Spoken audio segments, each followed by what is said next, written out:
Hello everyone, this is Puneet. I welcome all of you on IAS मार्गदर्शक bye आशीष sir. हम अपनी Indian evidence act की case series continue करेंगे।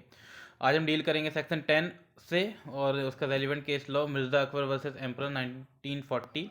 ठीक है, तो पहले हम लोग मिर्ज़ा अकबर में जो जो रेलिवेंट प्रोविज़न लगे हुए हैं वो देख लेते हैं। सेक्शन 120A ऑफ IPC जो कि क्रिमिनल कॉन्स्पिरेसी है। Section 302 of IPC punishment for murder है। Section 10 of Indian evidence act things said or done by conspirators regarding common design. ठीक है, हम लोग सेक्शन 10 देखते हैं क्या है। पहले हम लोग बेयर एक्ट की लैंग्वेज से हट के बात कर लेते हैं। ये सिंपली कहता है कि रीजनेबल ग्राउंड है, ठीक है, रीजनेबल ग्राउंड पे दो या दो से ज़्यादा लोग कोई कॉन्स्पिरेसी करते हैं, एग्री होते हैं कि वो क्राइम के लिए या कोई एक्शनेबल रॉन्ग के लिए, तो उस कॉन्स्पिरेसी के ऑब्जेक्ट को पूरा करने के लिए कोई भी चीज़ कही गई है, लिखी गई है, की गई है, सारे एक्ट हर एक पर्टिकुलर इंसान के अगेंस्ट में होंगे। ठीक है, और ये सब कुछ प्रूफ क्या प्रूफ करेगा कि वहाँ पे एक कॉन्स्पिरेसी थी और दूसरा सच पर्सन उस कॉन्स्पिरेसी में इन्वॉल्व था, इतना ये कहता है। ठीक है, हम लोग एग्जांपल ले लेते हैं। ए है, बी है, सी है, ये तीनों डी को मारना चाहते हैं। तो ए जाके मार्केट से जहर लेके आता है, बी खाना बनाता है, सी उस खाने में जहर मिलाता है। ठीक है, और सी ले जाके उस डी को दे देता है, डी खाना खाता है, डी मर जाता है खाना खा के। तो यहाँ पे ये कॉन्स्पिरेसी के थ्रू ही उसकी डेथ हुई है। तो जो भी एक्ट ए बी सी ने किया अपने अपने पार्ट पे, सब कुछ रेलिवेंट होगा तीनों के लिए। ऐसा नहीं कि ए जहर लेके गया, बी कह दे कि ए जहर लेके आया, मेरा कोई रोल नहीं था, ऐसे नहीं होगा, सभी का अगेंस्ट होगा। ठीक है, अब हम लोग इस पे आ जाते हैं। Where there is reasonable ground to believe that two or more person have conspired together, जहाँ पे रीजनेबल ग्राउंड है ये मानने का कि दो या दो से ज़्यादा लोगों ने कॉन्स्पिरेसी की है together to commit an offence or an actionable wrong, offence commit करने के लिए या एक्शनेबल रॉन्ग के लिए। एनीथिंग सेड डन और written by any one of such person in reference to the common intention, किसी ने भी सेड डन और रिटन बोला है, लिखा है, किया है उस कॉमन इंटेंशन के रेफरेंस में, तो सब कुछ, ठीक है, जितना भी किया है उनके अगेंस्ट में यूज़ होगा, हर इंसान के अगेंस्ट में यूज़ होगा। सिंपल सेक्शन 10 ये कहता है। आइए, इसमें वेरी क्लियर है कि जो जो भी चीज़ कही गई, लिखी गई है या की गई है, वो दूसरी पार्टी के द्वारा, किसी दूसरे इंसान के द्वारा अग्री किया गया हो। जैसे ए का प्लान था, बी ने और सी ने अग्री किया था। दूसरा कि थिंग्स सैड डन और written are not relevant when the conspiracy is over.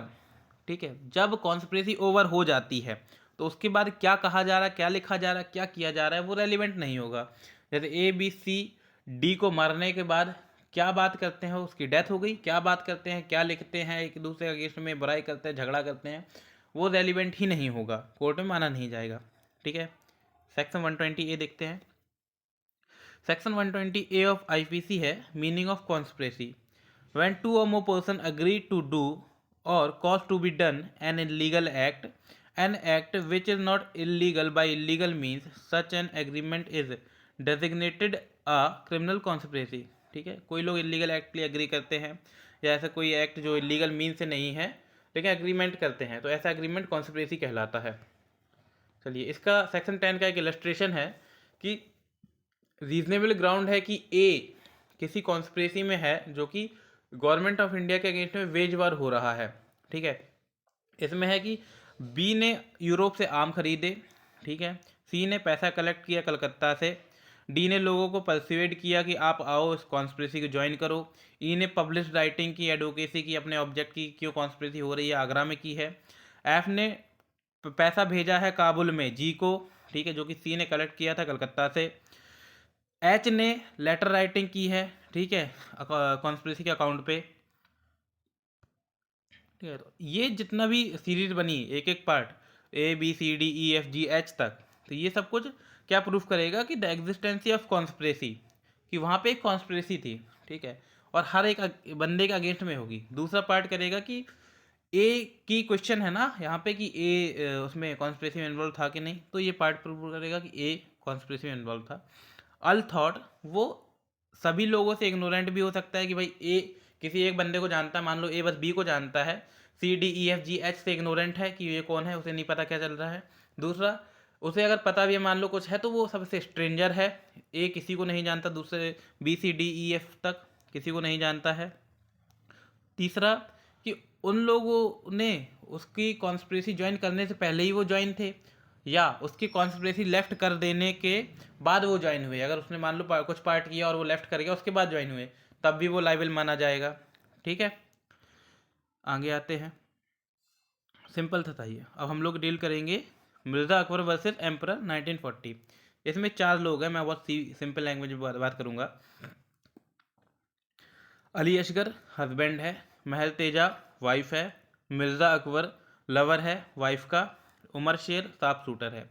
यहाँ पे इसके फैक्ट सिंपल से हैं कि महल तेजा और अली असगर हस्बैंड वाइफ हैं, लेकिन महल तेजा का मिर्ज़ा अकबर से अफेयर चल रहा है। तो मिर्ज़ा अकबर और महल तेजा चाहते हैं कि हम दोनों शादी कर लें और अली असगर को मार दें, मतलब रास्ते से हटा दें कि जो शादी हो सके उनकी।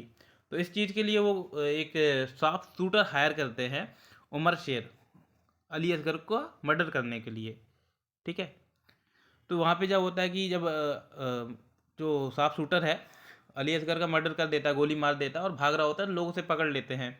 तो मिर्ज़ा अकबर वहाँ पहुँचता है और कहता है कि नहीं, वो उसकी गिल्ट नहीं है, वो इनोसेंट है और कोई कॉन्स्पिरेसी नहीं थी। ठीक है, बट उन लोग को प्रोसिक्यूट किया जाता है। तो उनके अगेंस्ट में एविडेंस अगेंस्ट द अक्यूज, क्या क्या एविडेंस थे।